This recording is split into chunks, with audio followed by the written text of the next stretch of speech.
दुनिया भर के लाखों करोड़ों इंसानों को मेरा सलाम पहुंचे। नाज़रीन, आप देख रहे हैं मेरा यूट्यूब और फेसबुक चैनल और मैं हूं आपका मेजबान। नाज़रीन, आज बात करते हैं डॉक्टर जाकिर नाइक। डॉक्टर जाकिर नाइक इस वक्त पाकिस्तान के दौरे पर मौजूद है। वो तकरीबन 1 महीने तक पाकिस्तान का दौरा करेंगे। 15 दिन उनके दौरे के गुजर चुके हैं और आगे 15 दिन उन्होंने मजीद गुजारने हैं। पिछले गुज़िश्ता जो दिनों में उन्होंने मुख्तलिफ मुलाकातें की पाकिस्तान में। वो इस वक्त सरकारी दौरे पर पाकिस्तान में मौजूद है। उन्होंने सरकारी ओहदेदारों से मुलाकातें की, उलमाए कराम से मुलाकातें की। इसी तरह कराची में उन्होंने गवर्नर हाउस में बड़े इज्तिमाआत से खिताब किया। उनको कराची यूनिवर्सिटी ने डॉक्टरेट की डिग्री भी दी। वो पहले ही डॉक्टर है और इसके अलावा उनको बहुत सारी पजीराई मिली। डॉक्टर साहब को जहां जहां जाते हैं उनको पजीराई मिलती है।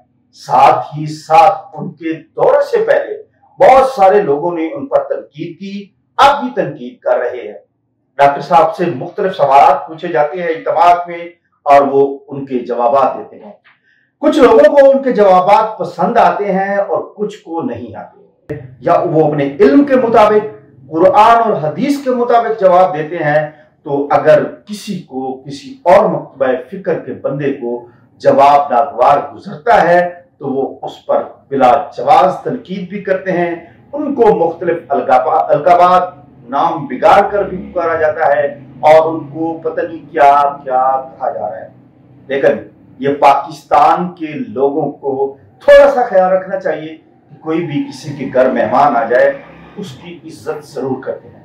आप तनकीद करें, जरूर करें, उनके जो जवाबात हैं उन पर तनकीद करें अपने इल्म के मुताबिक, लेकिन तहजीब का ख्याल रखते हुए कि लोगों और पाकिस्तान की तहजीब व सकाफत का ख्याल रखते हुए उनको भी जवाब दिए गए।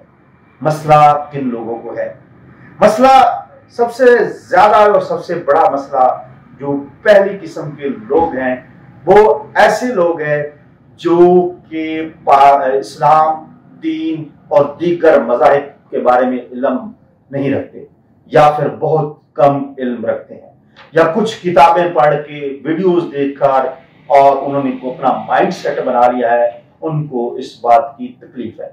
दूसरी जो बात है सबसे, जो यहाँ फिरका वाराना दुकानदारी चल रही है पाकिस्तान में, उन लोगों को तकलीफ है कि डॉक्टर जाकिर नाइक मुख्तलिफ मज़ाहिब का इल्म रखते हैं। मुख्तलिफ फिरकों जो पाकिस्तान में, बरे सगीर में और दीगर मुल्कों में फिरका वाराना चीजें चल रही हैं, उनके बारे में भी इल्म रखते हैं। फिक्के का भी इल्म रखते हैं। वो एक स्कॉलर है, वो एक आलिम दीन नहीं है, वो एक PhD स्कॉलर है और वो अपने इल्म के मुताबिक मुख्तलिफ मज़ाहिब के लोगों को कायल करने की कोशिश करते हैं और इसी तरह उनको जवाब देने की कोशिश करते हैं।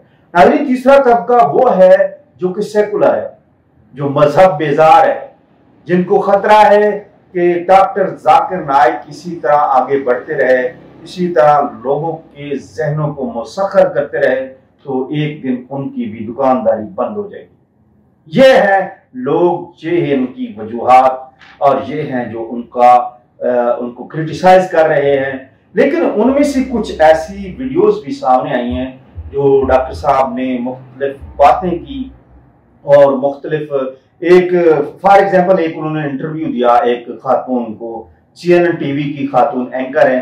वहां उन्होंने इंटरव्यू दिया कि अगर एक कोई लड़की, कोई एक न्यूज कास्टर आपके सामने बैठती है मेकअप करके और 20 मिनट तक आपके उसको देखते रहते हैं तो एक मर्द को कुछ नहीं होता, तो उसे किसी हकीम, किसी डॉक्टर के पास जाना चाहिए और उसका इलाज करवाना चाहिए। डॉक्टर साहब क्या कहते हैं इसके बारे में? आप टीवी के ऊपर अगर एक न्यूज रीडर आधे घंटे के लिए न्यूज दे रही है और 20 मिनट वो टीवी के ऊपर है, अगर कोई आदमी वो औरत को देखता है मेकअप के साथ, उसके दिमाग में कुछ नहीं हो। तो जी नाज़रीन, आपने इस वीडियो को देखा और गौर से सुना और इस पर बार बार तनकीद की भी जा रही है।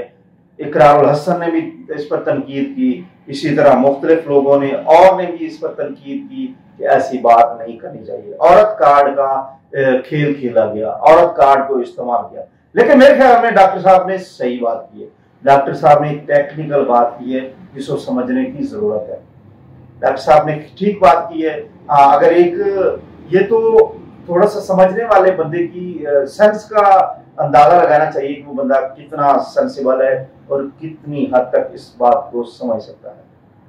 नाज़रीन, इसके अलावा हमारा माशरा जो है वो तंग नजर है, हमेशा वो तंग नजरी में ही और जाती दुश्मनी में, जाती जो उसका जहन है वो बंधा हुआ है, वो ज्यादा पढ़ा लिखा नहीं है, चीजों को वसी होकर ना फिलासफी को पढ़ते हैं, ना पॉलिटिकल साइंस को पढ़ते हैं, ना तारीख और मजहब को पढ़ते हैं। आजकल हमारी यूनिवर्सिटीज में भी ऐसा ही सब कुछ हो रहा है। हमारी यूनिवर्सिटीज में भी नौजवानों को पढ़ाने की बजाय कॉपी पेस्ट पर लगा दिया गया है। कई ऐसे लोग आते हैं, कई ऐसे नौजवान हमारे पास मास कम्युनिकेशन के भी लोग आते हैं, ऐसे लोग मीडिया से ताल्लुक रखने वाले नौजवान आते हैं जिनको अल्फ बी का नहीं पता होता, जिनको पाकिस्तान के बुनियादी, पाकिस्तान के जुग्राफिया का नहीं पता, जिनको पाकिस्तान की तारीख का नहीं पता, जिनको मजहब की तारीख का नहीं पता, जिनको तारीख इस्लाम का नहीं पता। और ये तो दूर की बातें हैं, ये तो बड़ी बातें हैं, लेकिन पाकिस्तान के मौजूदा जो वजीर आजम है, मौजूदा गवर्नमेंट है, मौजूदा सेटअप है, उसके बारे में नहीं पता होता। तो ऐसे नौजवानों, ऐसे लोगों से क्या तवक्को कर सकते हैं, ऐसे अफराद से आप क्या तवक्को कर सकते हैं कि वो वसी जहन रखते होंगे, लोग चीजों को आर्गू करके, चीजों को एनालिटिकल चीजों को समझते होंगे, एनालिसिस करके समझते होंगे। ऐसी तवक्को नहीं रखी जा सकती। जब आपके पास इल्म ही नहीं होगा, जब आपके पास कम इल्म होगा, तो आप ऐसी बातें सोचते होंगे। नाज़रीन, मेरा तो ख्याल है कि डॉक्टर साहब ठीक है और डॉक्टर साहब अपने इल्म के मुताबिक सही बातें कर रहे हैं, अपने इल्म के मुताबिक लोगों को कायल करने की कोशिश कर रहे हैं। हाँ, एक बार फिर मैं कहूंगा कि अगर आपने तनकीद करनी है, आपका उनकी बातों का एनालिसिस करना है, तो आपके पास भी उतना इल्म होना चाहिए जितना कि उनके पास इल्म है। और आपका डॉक्टर साहब के हवाले से कोई क्वेश्चन है, डॉक्टर साहब के हवाले से कोई बात है, तो आप शेयर कर सकते हैं, कमेंट कीजिए नीचे कमेंट सेक्शन में और अपने मेजबान को इजाजत दीजिए। अल्लाह हाफिज।